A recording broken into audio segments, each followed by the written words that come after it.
Welcome to the latest edition of SABR's Deadball Committee Author Book Talks. Tonight, we're excited to have Chip Martin as our guest. Though his books are written under his given name, Brian. Chip is a lifelong baseball fan. He is a journalist and award-winning author and worked as a reporter and columnist for the London, Ontario Free Press for 41 years. Chip is known for his writing about baseball history, true crime, and biographies. He has written 6 baseball books, one centered on the Deadball era, a biography of Barney Dreyfuss, subtitled Pittsburgh's Baseball Titan.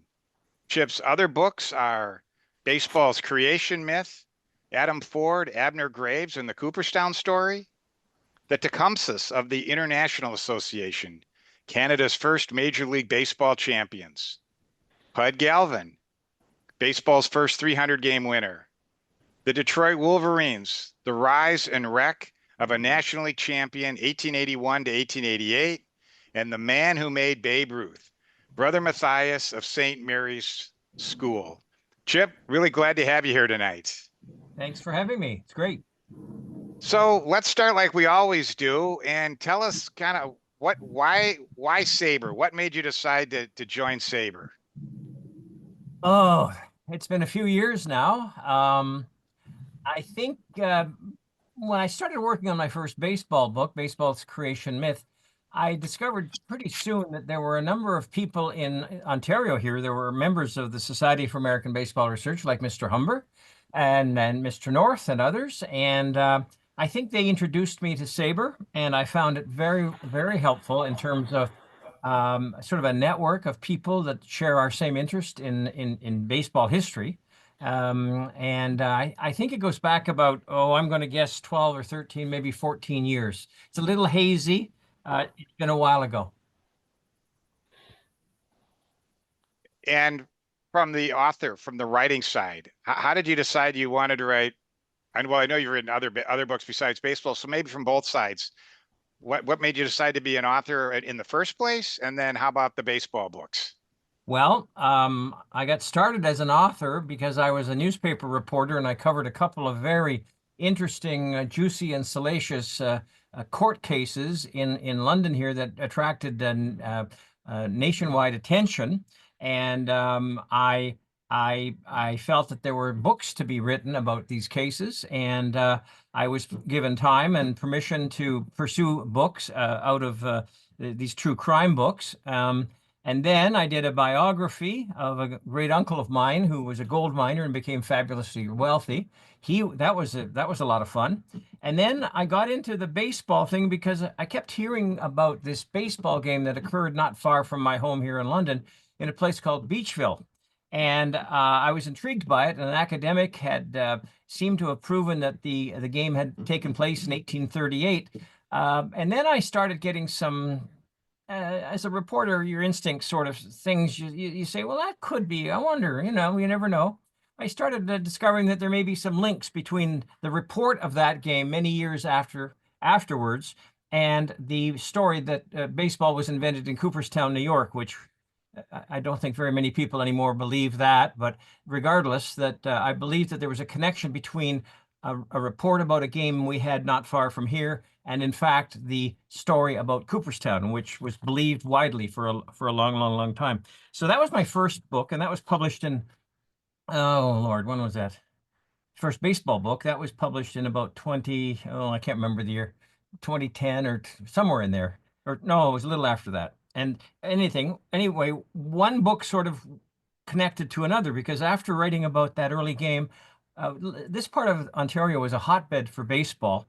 And the London Tecumsehs and the Guelph Maple Leafs were really prominent baseball teams back in the 1870s, and they played against Chicago, Boston, St. Louis against each other, drew huge crowds, did fairly well, and became charter members of the International Association, which was a rival for the National League back at the day. The International Association was only around for 4 years, and it was called International because of the 2 Canadian teams on it, but Columbus, Ohio was in it. Pittsburgh, Allegheny City, and some teams in New England. So it was an interesting time. So that book led to a fellow who pitched in London here against the Tecumsehs. That was Pud Galvin, and then the Pud Galvin business got me into the Big Four and the transfer from Buffalo to Detroit, and that got me into the Detroit book. Anyway, one book led to another. I got really quite intrigued by all the connections in baseball over the years.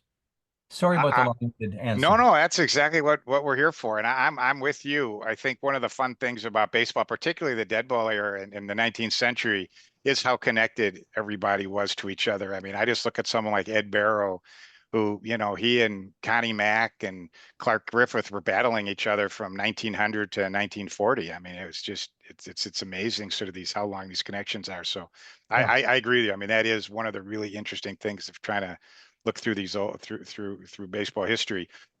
So I'm curious, one of obviously great research, and we're going to talk about your research methods and a bunch of that going forward. But one of the hardest things to do well in a nonfiction book, and the ones I've read of yours have been great, is sort of to create this narrative flow, a sense of drama.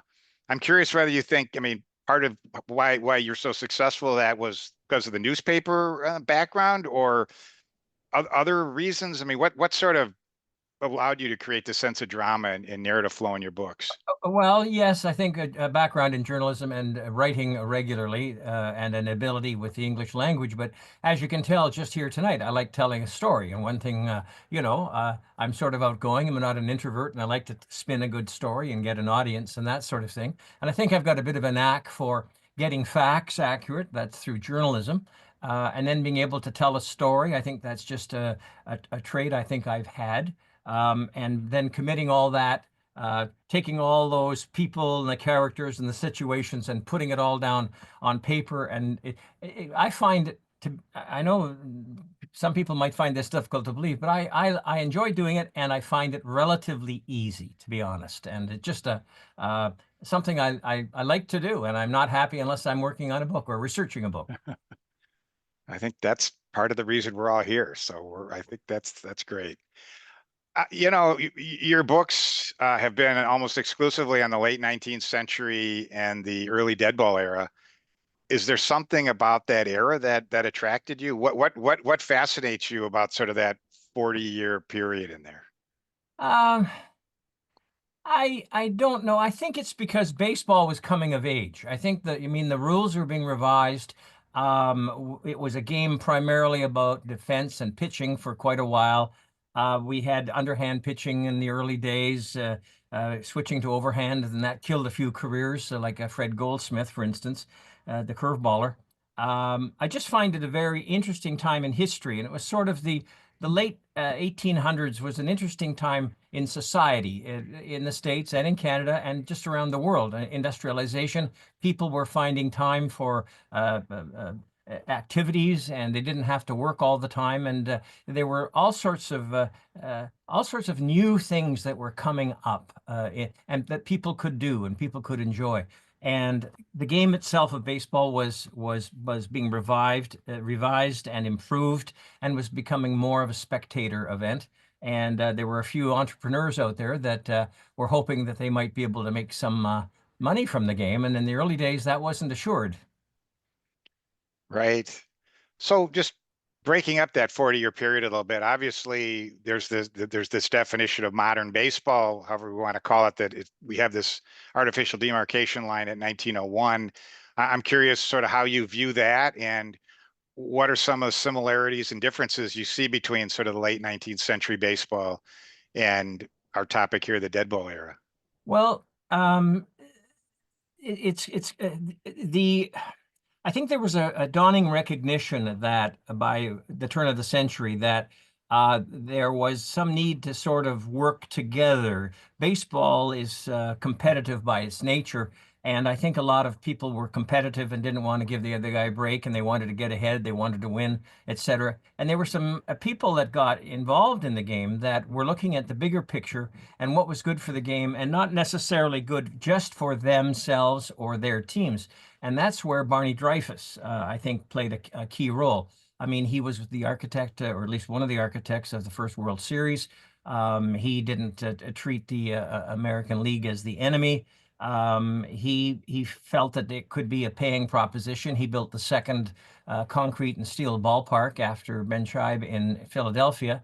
And he would have been first, but things didn't happen that way. But he had a vision that baseball could be a paying proposition, and the players we're starting to see some stars. He collected a few of them, Hannes Wagner, and others. And I think it was just a time of there was a transition that was going on, just as in society. The automobile was coming in. America was taking its place on the world stage. There was a terrific amount of change going on, and baseball navigated its way through it and changed itself and became a terrific sport and a terrific game. I just find all that quite fascinating. I do too. I mean, I think this group does as well, which is why we're still writing about the Deadball era more than 100 years later. Okay, so let's talk about research for a little bit. How do you go about researching your topics? And feel free to differentiate between biographies and nonfiction, or but just take a shot at, Well, first of all, I start by trying to find everything that was ever written about the topic that I'm working on. Ideally, there's not a lot of material because I'd like to address something that maybe hasn't been addressed, has been overlooked, or something along those lines.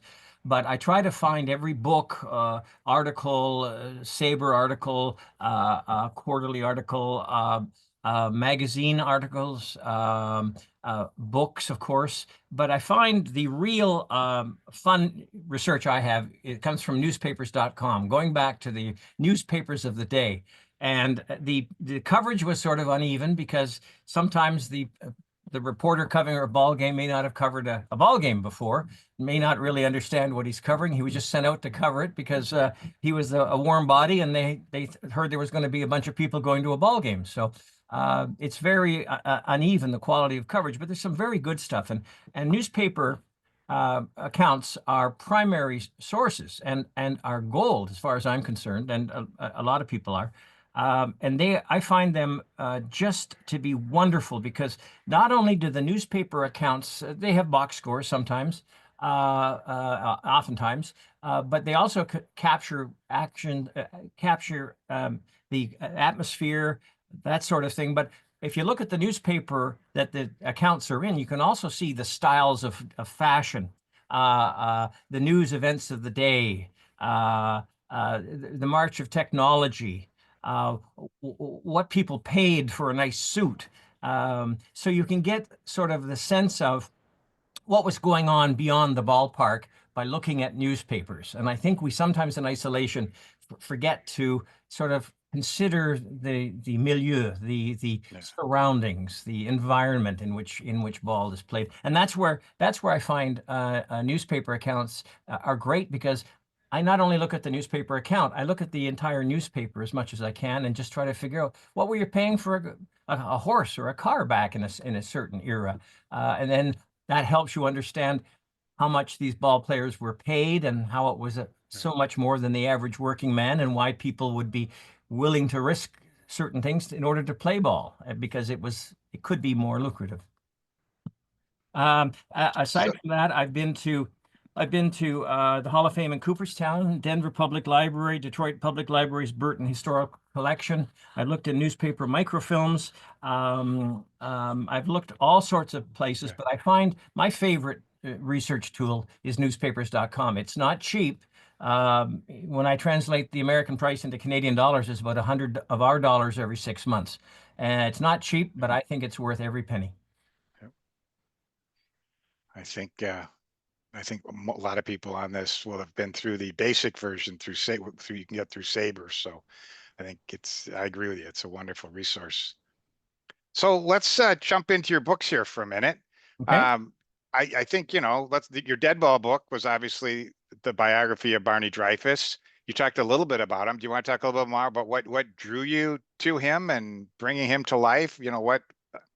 Well, I was drawn to him because I wrote a book about Pud Galvin, and he was the pitcher that He pitched in Allegheny City, which is across the river from Pittsburgh, and then he pitched in Buffalo, and then he went back to Allegheny City, and then was with the Pirates. And his time at the Pirates, toward the end of his career, was when Barney Dreyfuss was getting involved and building Forbes Field and turning the Pirates into a contender. Um, uh, and I'd done some research there, and there's some really wonderful baseball people in Pittsburgh, and they still talk about Forbes Field. I've been to the Forbes Field wall. It's an institution, and Forbes Field is just like it's a in everyone's recollection down there. It's something that it's almost like a religion. It is, they just love it, and every October they have a gathering at the wall. What I liked about Dreyfuss as I got into it, he helped refine and improve the game of baseball. As I mentioned, he was one of the driving forces behind creating the first modern World Series in 1903. He built the second concrete and steel ballpark because of his faith in the business model, because the old ballparks kept burning down and people couldn't make a decent business out of it because of that. In Forbes Field, he put in ramps, which was the great way to move large amounts of people in and out of the ballpark in comfort and safety. He had telephones in the ballpark. He had laundry facilities for the teams. He named it, rather than after himself, as Ben Shibe did in Philadelphia, he named it after John Forbes, the British general that liberated Fort Duquesne and made it Fort Pitt for the British. And he took a little flack for that. People thought he should name it after him, but he was very modest that way. He built it away from downtown, out in the Oakland area, and people called it Dreyfuss's Folly. Originally, because it was so far. It was a 10 or 15-minute streetcar ride, and they said it's not close to anything, but in fact, it wound up being a real gem, and people loved going out there. He worked to abolish the three-member commission that oversaw baseball, and replacing it with a commissioner. He fought the spitball and other sort of trick pitches, and he was opposed to gambling. He was a master scheduler. He could schedule in his mind, and people would rely on him for years at the National League to come up with schedules, and he can do it at the drop of a hat. He eventually became vice president of the National League when he died. He signed Hannes Wagner when he was in Louisville, and brought on 4 other big stars to Pittsburgh: Rube Waddell, Fred Clark, Tommy Leach, Deacon Philippe. He won 6 National League pennants, 2 World Series, and he was put on the honor roll at the Hall of Fame in 1946, and then he was inducted in 2008. He was a great innovator, and he just had so much on the go, and he wasn't like a tyrant or a Steinbrenner or something like that. He was a real interesting character for a guy who came from Germany as a young man, couldn't speak a word of English. He gets into some relatives' distilling business. He really was a rags to riches sort of character. Can you talk a little bit about trying to put a man into the context of his times? Anything in particular that jumped out at you? Well, he was a numbers guy. He worked his way up in the distilling business that was run in Paducah, Kentucky, and then Louisville by his distant relatives, the Bernheim brothers. And hard work, and even in the distillery, he latched onto baseball at a very, very early age, and he was encouraging the creation of ball teams at the distillery. He just took an absolute liking to it. I think he saw baseball as a key to understanding his new environment, his new country, what was important to them, winning and losing and working hard, and how good things could happen if you dug in your heels. And it was, I just think he was, and he was very, very modest. Aside from not naming the ballpark after himself, as people had suspected he might, on that first World Series, even though he lost it to Boston, his share as the owner of the team, he distributed it amongst the players because he felt this is important. The players are what ball is all about. And I rather liked him. I didn't want to be, I didn't want to be fawning or anything, but I mean, he just was a very appealing character to write about. When people go too far and they fall in love with their subject, they write what they call a hagiography, and that's when you're not. As a journalist, I had to keep sort of my distance. I had to understand him. I didn't need to become a fan of his. Okay, it was a fascinating experience. I really enjoyed writing about him. No, that sounds like a lot of fun. Biographies are interesting. Maybe we'll ask you about sort of that genre here as we move on a little bit. But I'd like to talk about a couple of your other books too, and just talk maybe about what the book on Brother Matthias. I mean, that certainly seems like an interesting subject to jump into. What drew you there? Well, I'd known for some time, and I'm sure Mr. Humber and others are aware that we always had a bit of pride to know that one of the people that was a big influence on Babe Ruth was a Canadian a Catholic brother of the Xaverian Brotherhood. And Brother Matthias was like Dreyfuss. He was a very modest man. He was in the shadows. He saw something in young Babe Ruth at age 7 or 8 when he came to St. Mary's. And Matthias was from Cape Breton Island originally, at the tip of Nova Scotia.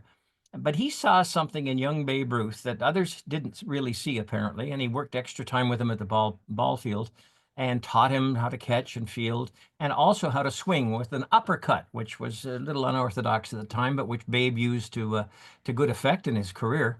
Anyway, Matthias, when Babe was on his deathbed, or virtually on his deathbed, he said that Brother Matthias was the man that most inspired him as a man and has taught him how to play baseball.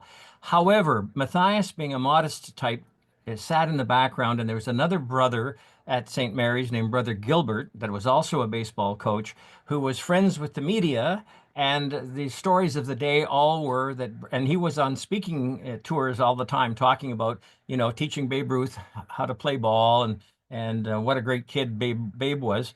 And Matthias was just content to stay in the background. And I felt that uh, the more I got into it, I felt the more we needed to sort of show him show people the real mentor of Babe Ruth. There'd been a book written about Brother Gilbert, a very good book, but in fact, Brother Matthias was the one that actually played a critical role in turning Babe Ruth into the ball player and into the man he was. And in later years, the Yankees, they knew. Babe would have the Yankees come down to the school. They helped in fundraising after the school had a fire. He would bring the stars down to introduce to the kids and that sort of thing. But when Babe would get a little too crazy with women and alcohol and carrying on, the Yankees themselves would have Brother Matthias show up and have a sit down with Babe and try to get him back on track and remind him of what he was all about, and to be a good boy now, Babe. And that was quite, to me, I found that really, really interesting. The Brother Gilbert wasn't invited; it was Brother Matthias. That's fun. Maybe from the research standpoint for people, part of the excitement of hearing about how authors have figured out how solved a lot of hard problems over the years in trying to research topics. Talk a little about the different challenges between a biography of Dreyfuss and a biography or story around Brother Matthias.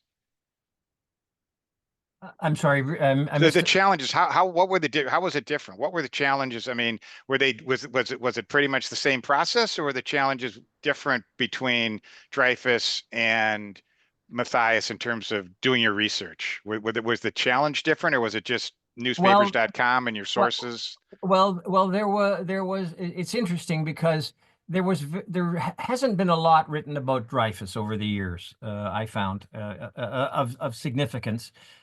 However, you know how many books there've been written about Babe Ruth, right?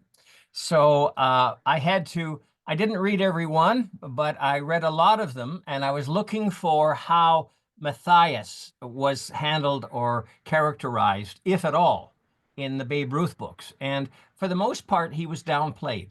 So there was a lot of material about the a lot of material about Babe Ruth, but not a lot about the support system, the Matthias, the man who sort of helped shape him. Okay, so with Dreyfuss, it was a different matter. It was sort of there just wasn't nearly as much material to work with, and I had to, even though it turned out I think I wrote more words about Dreyfuss, because he had so many things he did in the course of his career. I just found it was different. I wouldn't say it was a different challenge. It was just having to look at material because there's a lot of it, and then be very specific, like looking for a needle in a haystack. The material that I was looking for about a particular incident involving Babe and brother Matthias, it was. I'm sorry, I'm not That's explaining it great. really well, No, but I. it was a different process, but Mhm, not overly onerous. I mean, mhm. I'm a digger. I did investigative reporting as part of my career, a columnist, investigative reporter, news reporter, politics, all that sort of stuff. So I have these little antenna that go off, and I call them my BS detectors, right? And there's been some BS written, and I try to stick on the straight and narrow. That was my Yeah. focus, and that was my training too. So on the subject of biographies, are there any additional challenges to writing biographies that we haven't yet discussed as opposed to other types of books? I think I think you want to understand the person you are writing about as best you can. Um, from their words, from the words of others, observers of others, from incidents that came along the way. But you have to, you don't want to sugarcoat anything to make the person look better than they may have been, and you certainly don't want to be overly critical. You have to. We're looking at things with eyes from the you know the 2000s, okay? And some of these people, it's like it's 100 years or more than 100 years ago. Some of these people we're looking at and putting judgments on and values. It's so we have to be. I think we have to be uh, um smart, and we have to be understanding, and if there needs to be criticism, criticize, but just don't sugarcoat. I think that's the trap that some people fall into. They just turn the person that they're writing about into a hero, and I'm very careful to try not to fall into that trap. So you also wrote two books on teams, Detroit in the 1880s and your hometown London team of the International Association.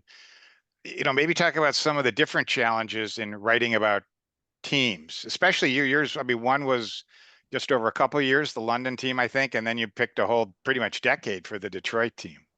Well, the London team was around for 12 or 13 years. And of that time, maybe 3 or 4 of it, they were really at the top of their game and among the top teams in North America. The Detroit team was around for 7 years, 81 to 88. And they really did surprisingly well, and actually won the National League pennant in 1887. Um, so both teams were rather short-lived, which meant there wasn't a lot of material, but during the important times, there was enough material to really focus on their successes as well as their failures. What led to what led to them becoming successful, what led to them rising to the top, and then ultimately what caused them to sort of fall apart at the end. So it's sort of a rise and fall, and in both cases, relatively short. And different very different environments, and not that far removed in time. I mean, 1870, late 1870s to the 18, most of the 1880s. So it's all at a very interesting time when baseball, we talked about earlier, was changing, and people were learning about teams and spending some time at the park and getting some fresh air and that sort of thing. So it was teams are interesting because they are a collection. It's like a series of multi-biographies. The teams are a collection of very interesting people, interesting characters, talented baseball players. Fred Goldsmith, who I think I mentioned earlier, was one of the first curveball pitchers. We brought him up from Connecticut, I think it was, to pitch for he was the main pitcher for the Tecumsehs here in London. And we had Charlie Bennett over in the great catcher over in Detroit. These teams are a collection of very interesting characters and how they worked together and how they succeeded and then ultimately failed. I found that very interesting. It's different than writing a strict biography because there's so many more moving pieces, and uh, you know, it's I just I can't say that I prefer writing a biography to writing about teams. I just enjoy it all. Right. You need to do a little bit of it all to keep you excited. I totally get it. Yeah. Before we move on to some sort of final questions on, your process and everything, is there anything else you'd like to share with any of regarding any of these books, either the process of writing them or what's in them that I didn't ask or that you found particularly interesting you wanted to share? Well, um, there's a lot there. I know. I'd like to hear some questions, and maybe they could, if I've missed something. But Sure. Uh, um, that's fine. I've enjoyed. I enjoy the research. I enjoy the writing, and because I spent 41 years as a newspaper reporter, writing has never been a problem for me. I've got good spelling and grammar, and even though I have a friend of mine that also was a journalist that proofreads everything before I send it into the publisher, I thoroughly enjoy writing books. The last one is not about baseball at all, but it was about Canada and the very interesting role that we played in Canada during the Civil War. And Jefferson Davis hid out here for a couple of years after the war. We had spies. We had all sorts of skedaddlers, they called them back at the time. They were draft dodgers that came up here. And before the war, of course, we had the Underground Railroad, and a lot of black people came up here and found freedom in Ontario, especially. So, I've done 6 baseball books. I'm not sure if there's another one in me or not. I don't know. Humber, I'm trying to keep up with Humber. He's just put another one out, so I don't know. We're both getting on in years, and the we'll see what happens. I'm not going to predict what's going to happen.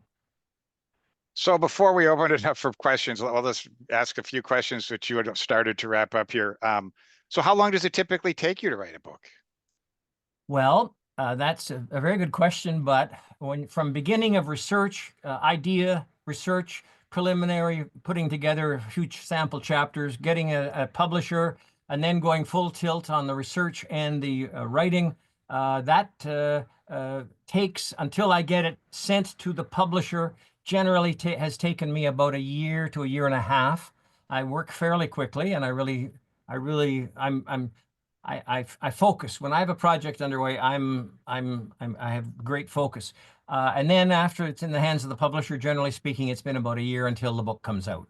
They have to get everything printed and set up and all that sort of thing. So it's about a 2-year process, but of me, it's a year and a half, a year to a year and a half, and I'd say that's been pretty consistent on all my books. Hmm, uh, with the exception of my very first one, it was a quickie paperback after this major trial, and we got it out in including the 4 months of trial while I was writing it while the trial was on, and then about another 2 or 3 months. So I did that one probably in about 7 months or so, and that was a speed up job, and we had to. There were 2 other books that were coming out about the same trial, so we were on a fast pace, and I don't want to do that again. That's just too fast. How about this one? What was the most important lesson you learned through writing the books? There's no money in it. You're right. We all learned that one. Especially in Canada, if you think about it. There's not here either. We have a much smaller English language market than you guys. I mean, yeah, well, maybe 40 million, but 12 million don't speak English, right? So, and then with the McFarland baseball books I've done, it's sort of a niche market. I mean, as I tell people up here, it's great having an American publisher because every 6 months I get a check in American dollars. That's great. Problem is, it's like 58 or 65, which becomes 100 in our money. But it's, the reality is we do it because we love this. And some of us just don't know any better than to quit. So your future writings, you would talk. So you're working on a book right now. You want to add anything to that, or just I know you just covered it, but Yeah, I am. I'm writing a book about a sort of an unsung hero up here. I've got so many I've got about 40,000 words down, and I've got so many rejection letters and so much lack of interest. Uh, uh, the times right now, the sort of books that many publishers are publishing are um, uh, deal with matters of well, let's put it. No, I'm not going to put it anyway. It's if you're a, it's very challenging out there right now. I would agree with that. So before I open up questions, please remind people the best place to find your books. Well, I just developed a new website called Brian Chip Martin, and all my books are listed there, what they're all about, where you can get them. That's one place. I don't like to sell myself, but I say where you can get them. And then McFarland, publisher, that does all the baseball books. I've done 6 with them. And then otherwise, online through Amazon and elsewhere. My books are fairly widely available, although I find that the first 2 true crime books I wrote back in the 80s and early 90s, I cannot believe that a book that I would have earned about $6 or $7 on per copy, I'm seeing them advertised for $160. It's too bad. It's too bad that the authors aren't getting any of that money. However, in Canada, we have a very interesting little perk. We have something called the Public Lending Rights Commission. I get a certain amount of money for my books appearing in the databases of public libraries. And so in the last few years, I've been getting a nice little check for about $1,400 Wow. compared to royalty checks of 58 or 75. We need to get that going here in the Yeah, States. I highly recommend it because it's there's a cap on it. And Sure. after a number of years you fall off, but still it's a nice little bit of after the fact gravy to recognize the fact that your book is in libraries. Oh, we also have something called the Canada copyright thing where I get a much smaller amount, a couple of $100 a year, to acknowledge the fact that people are copying my books for various things. It's called under the Copyright Act. I get a small payment there too. So anyway, that's just as I say, there's no money in actually writing the books. Well, Chip, thank you very much. Hopefully you have a couple of minutes here to take some questions. I'm all ears. So either people can go into the chat and I will look, or just feel free to just unmute yourself and ask a question. Bob, go ahead. Or yeah, Okay. raise your hand too, and I'll call on you. Either way works for me. Okay. Oh, yeah.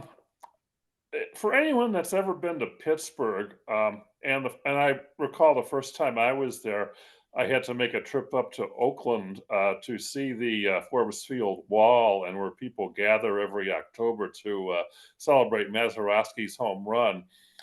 I always thought that the genius of Dreyfuss, Barney Dreyfuss in Pittsburgh, was locating Forbes Field in the Oakland neighborhood, which today is really the cultural mecca of the city of Pittsburgh. I mean, despite the fact that the Pirates left there, in like 1970 or so, and when Three Rivers was opened. I mean, you have Schenley Park, the big, municipal park nearby. Behind Forbes Field was the Carnegie Museum. You had the Mellon Art Gallery there. You have the University of Cathedral of Pittsburgh. Learning. Yeah, you have the University of Pittsburgh and the Tower of Knowledge, Mm. which was right across the street from Forbes Field. Further down Forbes Avenue, you have Carnegie Mellon University, the original ice rink where the old Pittsburgh ice hockey team played was Duquesne Gardens, which was in the old neighborhood. Did did did um, did Dreyfuss locate there because of that cultural significance? Or I realize it was probably because of there was transit available. There were streetcars accessibility there. Yes, I think the fact is probably the land was a little less expensive over there than it was downtown, and you could get there in a 10-minute streetcar ride. It was also a beautiful environment. I mean, it was very leafy and park-like for a lot of it, but it's understood that perhaps Andrew Carnegie was some of his money helped build Forbes Field. The estimates of Forbes Field go between $1 to $2 million.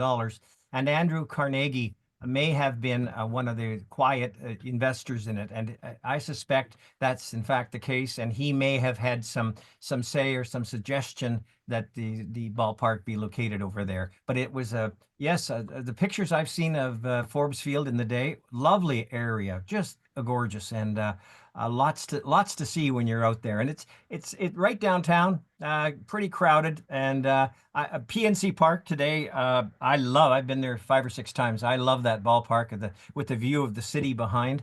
But Forbes Field holds a special place in the hearts of people in Pittsburgh. And you're right about that, celebrating Mazeroski's home run, the gathering at the wall. That's still going strong in October. I'd have to think another reason is the fact that it was further up the hill and away from the river bottoms, though, where the steel mills were. That had to play a really important part of it as well, too. I mean, the important part was it had to get away from the river, because Exposition Park, where they used to play, was right along the river, not too far from, well, where PNC and the other park is now. I can't remember the name they've called it, but it flooded. It regularly flooded because of the Monongahela River coming down there. The it was the Allegheny, I think. The Allegheny flooded there, and Yeah. There were some reports of these guys trying to play baseball in the outfield in a foot of water and stuff. It was just awful. So I think he wanted to get away from the water, and doing so, Oakland is, you're right. It's higher up and it's removed from the water. Yeah. Thank you. Scott? Hi, yeah, just sorry for looking like a bit upset or anything else too. My father was a huge Yankee fan back in 1960, so when I hear about Forbes Field, You had enough wins. You guys had enough wins. Don't whine. I never really was a Yankee fan. I mean, but still, I mean. Well, you know who my favorite team is. Anybody who plays the Yankees. Yeah. Well, Elson Howard made a name for himself up here, and I'm from Hamilton, and I guess another bad moment the Yankees had was when Ken Boyer hit the grand slam in '64, but he pitched right up here in 1950 along with Stu Miller here in Hamilton in 1950. I never even knew that till a few months ago. Getting back to it though, I really should read your book. It sounds amazing, to be honest with you, because you mentioned George Mooney Gibson, and I mean he has a great He's buried about 5 miles away from me here in Kamoka, and I've been over to his headstone many times, and every time I go, there's a fresh baseball has been placed there. Neat. Mooney Gibson. Yeah. Yeah, but just to say, yeah, you should write a book. You should write a book about George Mooney Gibson. There is one. Yeah, I've read it. It's good. I think you could probably do better. He really won. He won. The reason Ty Cobb had such a bad 1909, and it ended up being his last ever World Series, he was fearsome. After 2 games, he gave up that hit that stuff he did on the bases. We all know what that is. He gave up that. And then you see the way he handled Babe Adams, yeah, in game 7 of that series. Just remarkable. I mean, there's a sense of pride, but I mean, that's what you should do for your next project. Mooney Gibson is an amazing person. Yeah, Mooney could throw a Ty Cobb when nobody else could. And he came back to London, and he's responsible. He coached some of the London teams, and one of them was a farm team for Pittsburgh. And during that time in the 30s, Pittsburgh arranged to put up lights in Labatt Park, formerly Tecumseh Park, which is, of course, the oldest baseball park in the world. And Mooney Gibson was coaching there and was responsible for getting lights there. And if you ever come over, Scott, to London, I'll show you Mooney's headstone. It's not too far from me, and it's a bit of a tourist attraction. I'd love to show you. That's great. Thank you. Bill or Scott, did you have another question? You went on mute. Otherwise, Bill. No, yeah, okay. Right. Chip, you talked about the dangers of falling in love with your characters. The other side of that coin, as it were, of course, we know is presentism. how easy it is to go back and look at those people 100 years ago or more. And, they may have said one bad thing in their life, or they might have done some stupid thing. And today we're going to change the name of everything associated from schools to streets to towns, etc. You must have run into those incidents in your research of this period. How do you deal with those kind of issues, knowing that there's going to be that kind of overreaction by many people to read something that these people may have said that was stupid or unflattering? Well, yeah, and a lot of that gets into issues of race. And my most recent book about the Civil War, it's called From Underground Railroad to Rebel Refuge, and we had to be very careful using the language of today when describing the issues about slavery and Black people coming to Canada, and their situation in the States before they came and how they got here, and that sort of thing. And the language, we had and I have no problem with it, to be honest. I mean, we couldn't say masters, we had to say enslavers. We couldn't say, you could use the term plantation, but you can't say just blacks without saying Black people or Black farmers or something. So we have to be very mindful that today's eyes are different from the eyes and the sentiments and the ideas that people had years ago, and we have to be very, very careful. And I understand that and respect that, but sometimes it puts us in a real conundrum. We cannot say certain things. He called him a dirty ... We would have to say that rather than use the actual language. There was a part of London here where Black people settled, and it had a very unflattering name, which I'm not going to repeat now. But it was at the time was considered that's just a locating term, But we can't use that anymore. And it's the time marches on, language changes, attitudes change, and we have to do the best we can to deal with it, Bill. I understand exactly what you're saying, and it's tough to deal with. Any other questions? Well, Chip, thank you very much. This has been a great Monday night, and please, yes, give a hand to Chip. Oh, thank you. And Florida is winning 1-0. I just saw. All right. Damn. Anyway, thanks, Dan, and thanks everyone for tuning in. It was a great chat. I'm sorry. I hope I didn't bore you all to tears. And thank you so much for inviting me. Thank you, and we'll see everybody on the next show. Take care.